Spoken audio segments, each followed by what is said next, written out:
हरे कृष्णा। आप सभी का दिन शुभ और मंगलमय हो।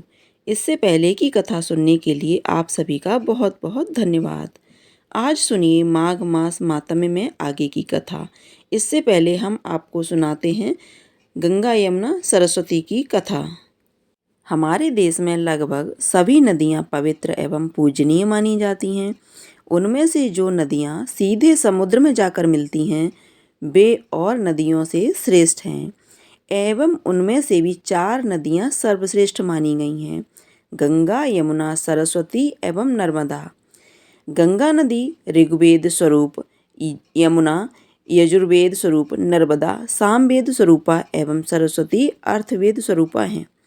नर्मदा जी ने अपनी योग्यता से प्रथम श्रेणी में तो स्थान प्राप्त कर लिया, किंतु वे चाहती थी कि प्रथम श्रेणी में भी मुझे सर्वप्रथम स्थान मिले, और यह संभव तपस्या के द्वारा ही हो सकता था, और इस लोक पितामह ब्रह्म भी दे सकते थे।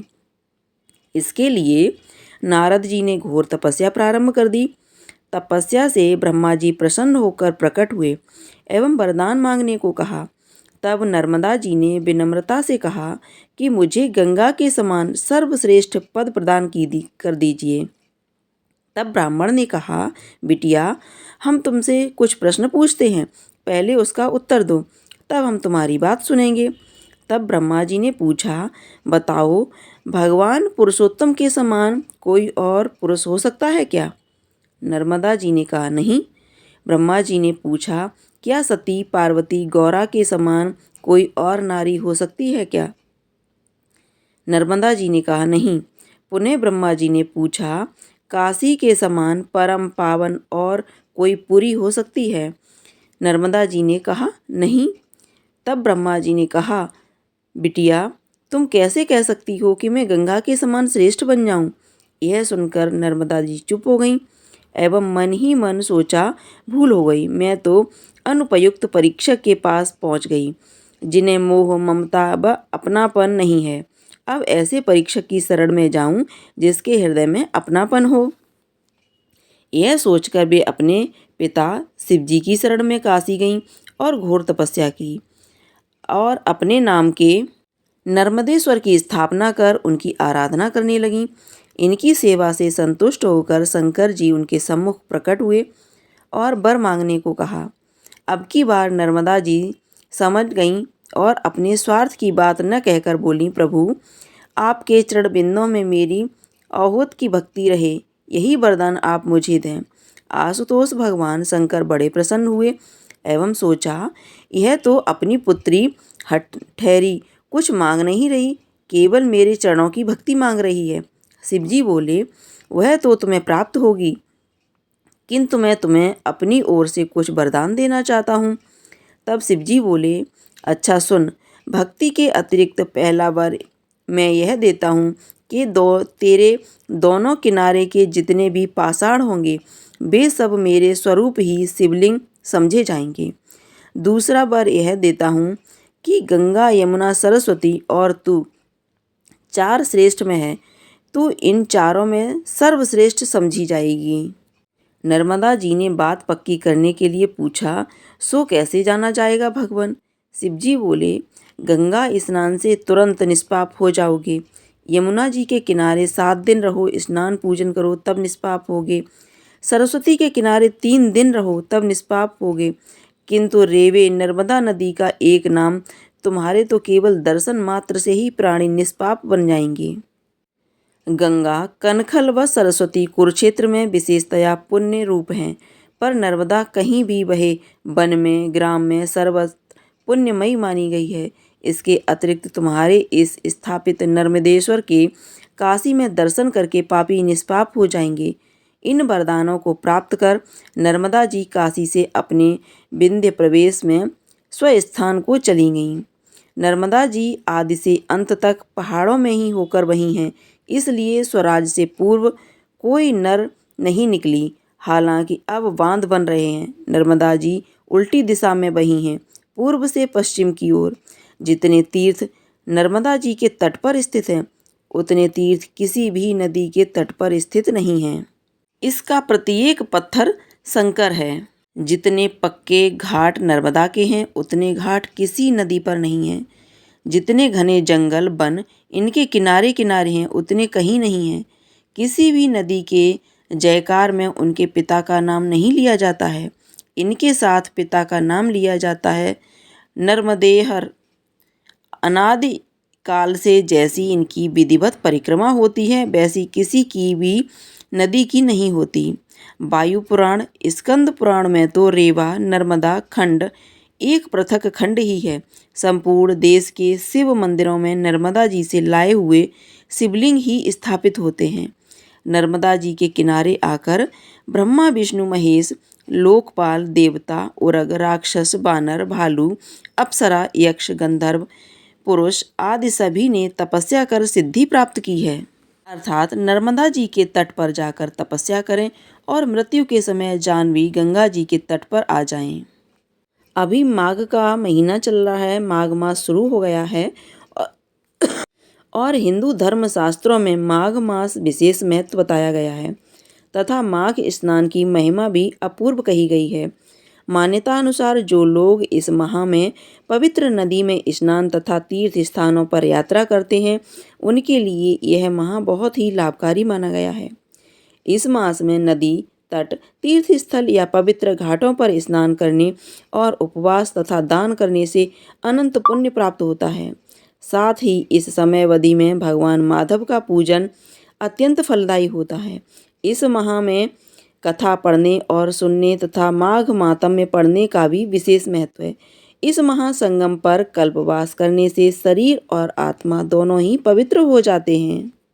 इस महीने में तपस्वियों को तिल का दान करने से मनुष्य को नरक के दर्शन नहीं होते तथा माघ अमावस्या पर प्रयागराज में स्नान करने पर समस्त पापों से मुक्ति होकर स्वर्ग प्राप्ति होती है। इतना ही नहीं, जो भक्त माघ पूर्णिमा पर स्नान दान करते हैं उसे ब्रह्मलोक की प्राप्ति होती है। ऐसी भी मान्यता है। स्कंद पुराण के रेवा खंड में माघ स्नान की कथा के उल्लेख में आया है कि प्राचीन काल में नर्मदा तट पर शुभव्रत नामक एक ब्राह्मण निवास करते थे। वे सभी वेद शास्त्रों के अक्षय ज्ञाता थे, किंतु उनका स्वभाव धन संग्रह करने का अधिक था। उन्होंने धन तो बहुत एकत्रित कर लिया, किंतु वृद्धावस्था के दौरान उन्हें अनेक रोगों ने घेर लिया। तब उन्हें ज्ञान हुआ कि मैंने पूरा जीवन धन कमाने में लगा दिया, अब परलोक सुधारना चाहिए। वह परलोक सुधारने के लिए चिंतातुर हो गए। अचानक उन्हें एक श्लोक याद आया जिसमें माघ मास के स्नान की विशेषता बताई गई थी। उन्होंने माघ स्नान का संकल्प लिया और माघे नमः इसी श्लोक के आधार पर नर्मदा नदी में स्नान करने के लिए गए। 9 दिनों तक प्रातः नर्मदा में जल स्नान किया और 10वें दिन स्नान के बाद उन्होंने अपना शरीर त्याग दिया।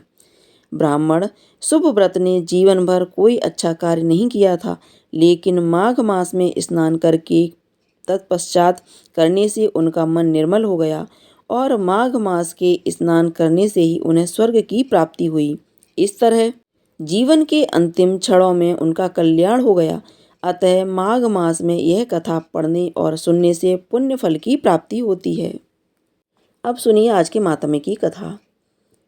यमदूत कहने लगे, मध्याह्न के समय आया, अतिथि मूर्ख पंडित वेद पाड़ी या पापी कोई भी हो ब्रह्मा के समान है, जो रात्रि के थके हुए भूखे ब्राह्मण को अन्न जल देता है।